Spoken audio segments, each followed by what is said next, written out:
Hey everybody, it's Kenny K here again. Warm greetings. It's the end of the heat wave here. We had 102 Fahrenheit or 40 degrees Celsius for a fucking week. And now it's toning down, but still hot. Before we start, like, comment, subscribe. It's all free. It's all good, man. So we're gonna talk about Twice Dead from 1988. Sorry, I'm not chillaxing a little bit, but my neck hurts. So I got this cold pack. 1988 gets a 5.3 on IMDb. It gets a 5 from me, so it's a recommendation. Directed by Burt L. Dragon. It's a supernatural slasher movie. Yeah, horror slasher movie. So your main characters are Scott and Robin, brother and sister. Mostly you got father and mom, but mostly out of the picture. Robin is played by Jill Whitlow. If you don't know that name, maybe the character. She's the female lead character in Night of the Creeps with Tom Atkins. If you've seen that movie, good movie, a recommendation. Silk. Then you've got your other main players. They're a gang basically a gang. Motorcycle gang, and one rides a motorcycle and another a fast car. A gang of misfits, you know.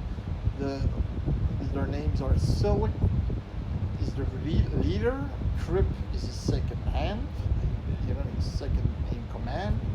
And then you have Melvin.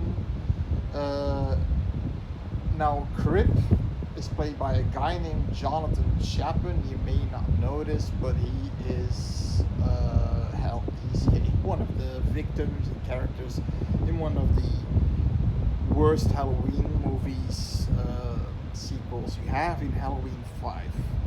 I'll put a picture up which guy it is. It's the one who gets the rake through his face. And Melvin, the fat guy, is a character who also plays, I don't know his name, he also plays in Cheerleader Camp, which is a horror comedy slasher. Also did a review about it, and I give it a 5.5. It's a fun time. It's fun time. It's one of those cheesy slasher movies. Put a picture up. So, what's the movie about? So you got, like I said, Scott and Robin and their family. They're moving into this old house they inherited from the 30s, you know, and it's this almost mansion. Now, apparently, when they arrive, this gang has claimed this house and they don't want to leave. And to the point that they're making their life miserable. Now, this house has a reputation of being haunted by the previous owner, a guy named Tyler, I believe. Yeah, Tyler. An actor, he was also an actor, and so on and so on. And he hung himself. And that's how the movie starts, by the way. You go back to the 30s, you see cops coming in with the new owner, and this house is being repossessed. It's during the Great Depression in America, and eventually a weird thing is, because I thought he's that woman, he's dancing with a mannequin, a female mannequin, puts a knife in her back, in a mannequin's back, and then he hangs himself. But there is a reason behind it, yeah. So he is basically, is he haunting the place? Isn't he? He's haunting the place. But in a good or in a bad way, that's the question. So these gang guys, these gang members, they just keep on going to a point that it's actually so fucked up that they break. There's this like Crip, he's a psycho of the gang. Like everybody has characters. You got the big guys of the gang, the strongman Melvin, and a guy named Stony. They're the big guys. Melvin being Fatso Lardo, and then the big guy, always walking with sunglasses like a Terminator. He literally has the face of the Terminator, like, you know. And you've got your female, like, roadies that want to be with a gang, you know. But Crip has an infatuation with Robin, the sister of Scott. Now, Scott is fascinated about horror movies and the special effects, the practical gore effects and such. He's trying to go to film school.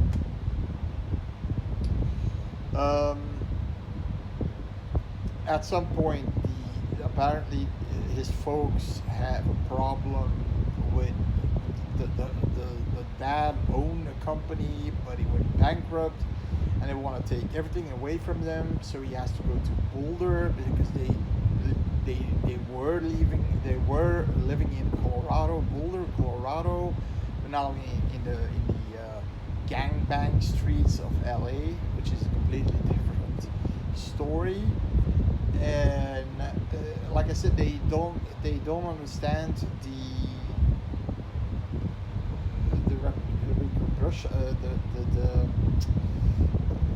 if they mess with the wrong people in with those gangs, they're gonna fuck you up, and they do. They eventually do. Like, you can see here a scene where they are in the house and actually want to kill them at some point because they did something. And I'm not going to explain it because this movie has multiple twists. Now, so Scott and Robin at some point are alone at the house, left with a shotgun that the dad owns. Still don't know what the dad had. It looked like he had a gun store because he had a shotgun. He has this 45 in his. I mean, he has a lot of guns. So, the pros and the cons, right? Let's go into the pros and the cons. Pros, you got some good gore at the end. Actually, you got twice the price.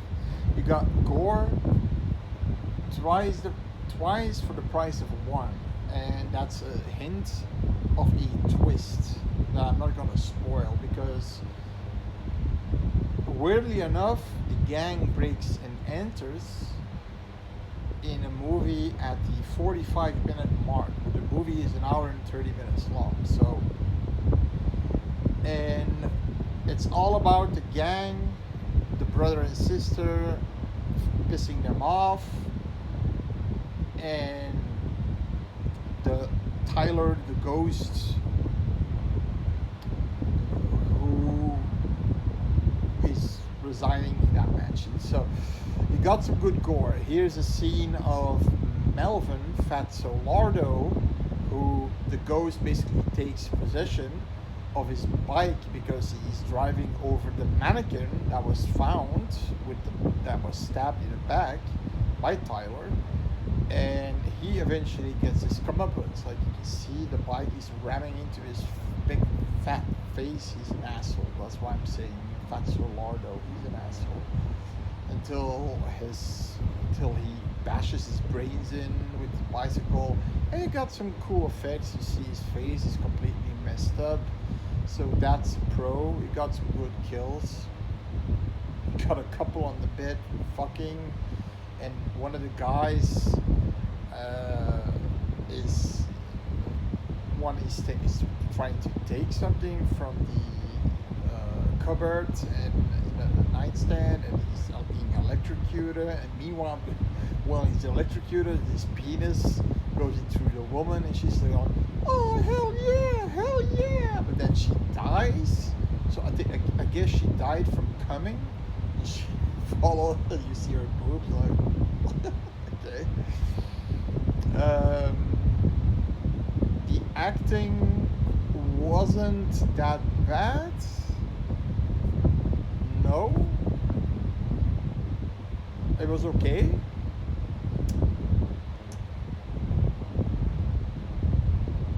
And I do like the story, and I do like the twist that they did in the movie, because there are a lot of twists in this movie, and two extreme twists in the movie that's surrounding the gang, one of the members of the gang, and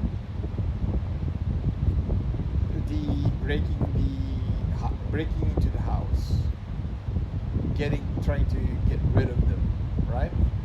Well, they're so far to go that they even drive over a friend of them because they don't want anybody to know they're breaking in. So they drive him over. He's dead, and like Silk is saying, choose your friends wisely.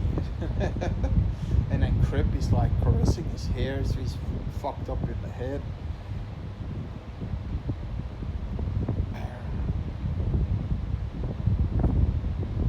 So I like that little twisted, that curveball that they throw at you. The cons are, if I were those parents, I wouldn't, and you see what's happening with these guys, I wouldn't left them alone in this big ass mansion where these kids are constantly, and they're going so far that you could have, you know, at least get a restraining order, but the cops don't want to do fuck all, because one of them actually, the cop says, committed a murder, and the other one is going to jail multiple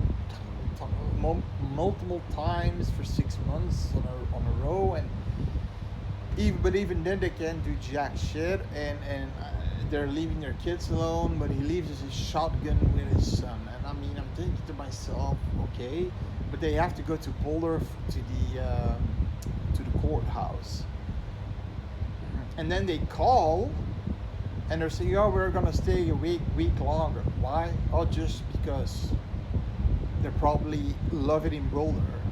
Okay. And the kids don't want to say anything to their folks because they don't want to, they have to do that court thing, and they don't want to stress them out. So I thought that was okay. Fuck you, just come back here and get me the fuck out of here, or get police, in front of the door, because these guys are going far, right? What they're doing, these gang members.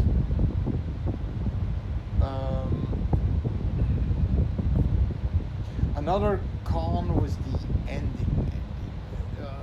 So you got a twist, like, sort of is okay, but then why kill that person? And then you've got a second twist. There are three twists, there are a lot of twists at the end, and that was stupid. How the movie ends, that's stupid. Just stupid. And that's about it. So I'm giving the movie a 5 because I liked the first twist, the curveball they're giving you, and some of the gore. The acting was okay, and it's worth a watch. At least it's worth a watch. So, Twice Dead, 1988. It's free on YouTube, but it's gonna be censored. So if you can find the uncensored version, that's better. I think Internet Archives has Internet Archives has the uncensored version where you can see the gore. That being said, see you later, guys.